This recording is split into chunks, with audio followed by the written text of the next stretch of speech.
Customer कहता है कि हमें ये प्रोडक्ट तो दूसरी जगह पे सस्ते में मिल रहा है, तो आप या तो डिस्काउंट दो, नहीं तो फिर हम आपसे क्यों लें। और यहाँ पर हम मोस्टली ये गलती करते हैं उसे और भी डिस्काउंट देने की, या फिर उसे ये बोल करके कि फिक्स प्राइस है कस्टमर लूज करने की। Welcome to the series handling objections like a pro, episode number 1। इसे कहते हैं वैल्यू फ्रेमिंग इफेक्ट। देखिए, जब भी आपका क्लाइंट और कस्टमर आपसे ये कहता है कि आपका कॉम्पिटिटर का प्राइस आपसे कम है, तो उसके प्राइस को मैच करो या फिर उससे कम करो, तो आप उनसे पूछिए कि मिस्टर देसाई, मान लीजिए कि अगर मैंने अपना प्राइस उनके प्राइस से मैच कर दिया तो आप किससे लेंगे, किसे ऑप्ट करेंगे। तो अगर मान लीजिए वो कहता है कि हम आपसे लेंगे, तो आप उनसे पूछिए कि क्यों, जिससे कि वो आपको आपके एडवांटेजेस बताएगा। तो इन अ वे आप उसको सेल नहीं कर रहे, वो खुद को खुद ही कन्विंस करेगा ये कहकर के कि आप बहुत पुराने हैं, या फिर आपके सर्विसेज हमने सुने हुए हैं, या फिर मैं किसी से रेफरेंस लेकर के यहाँ पे आया हूँ, आप पे ज्यादा ट्रस्ट है, आपकी क्वालिटी हमें पसंद है, आपका स्टैंडर्ड हमें पसंद है, आपका सर्विस हमें पसंद है, जो भी रीजन हो, बस सर इसी वजह से तो हम थोड़े से महंगे हैं। देखिए, हमें कभी ये नहीं बताना कि हम सस्ते हैं, क्योंकि हम सस्ते हैं ही नहीं। तो आपको ये बताना है कि हम बेस्ट हैं, और वो दाम कम करने से नहीं होगा,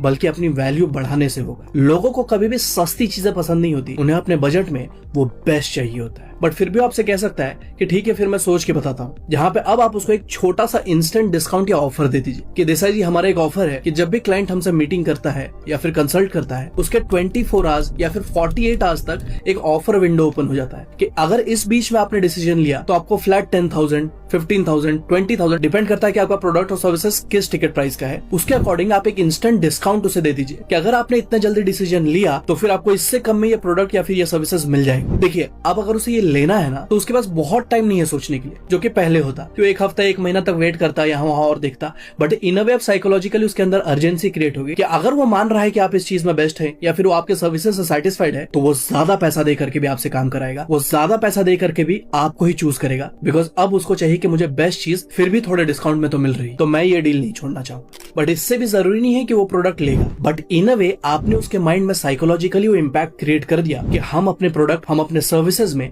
इस चीज के मास्टर हैं। बट प्राइस कम करने से ये प्रॉब्लम सॉल्व नहीं हो पाएगा। आप हर किसी के लिए प्राइस कम करना पड़ेगा। कब तक आप प्राइस कम करते रहेंगे? तो आपको अपने सर्विसेज और ओवरऑल एक एक्सपीरियंस में डिलाइटफुलनेस लाना होगा। आपको एक वाव कस्टमर एक्सपीरियंस क्रिएट करना होगा जो आपको बाकी मार्केट से अलग खड़ा करे। And this is how you handle objections like a pro. Alright, so ये ऑब्जेक्शन हैंडलिंग सीरीज का एपिसोड नंबर 1 था। हमने ऐसे और भी एक्साइटिंग और इंटरेस्टिंग सीरीज ऑलरेडी निकाले हुए हैं डिफरेंट सेक्टर्स में, और इस सीरीज में आगे ऐसे और भी स्ट्रेटेजीज और टेक्निक्स लाइंड अप हैं, जिससे कि मैं आपको सेल्स इंडस्ट्री का मास्टर बना दूंगा। बट उसके लिए आपको मुझे फॉलो करना पड़ेगा। और अगर आप सेल्स को डिटेल में सीखना चाहते हैं और अपने आप को एक सेल्समैन से सेल्स मास्टर में ट्रांसफॉर्म करना चाहते हैं, तो अभी हमने recently sales dominator kit launch किया है, जहां पे आपको कोल्ड कॉलिंग पिचेस, 100 से भी ज्यादा प्रोस्पेक्टिंग क्वेश्चंस, किसी भी प्रोडक्ट को पिच कैसे करें, क्या क्या मैजिकल वर्ड्स होते हैं सेल्स में, और एंड में क्लोजिंग टेक्निक्स क्या क्या है।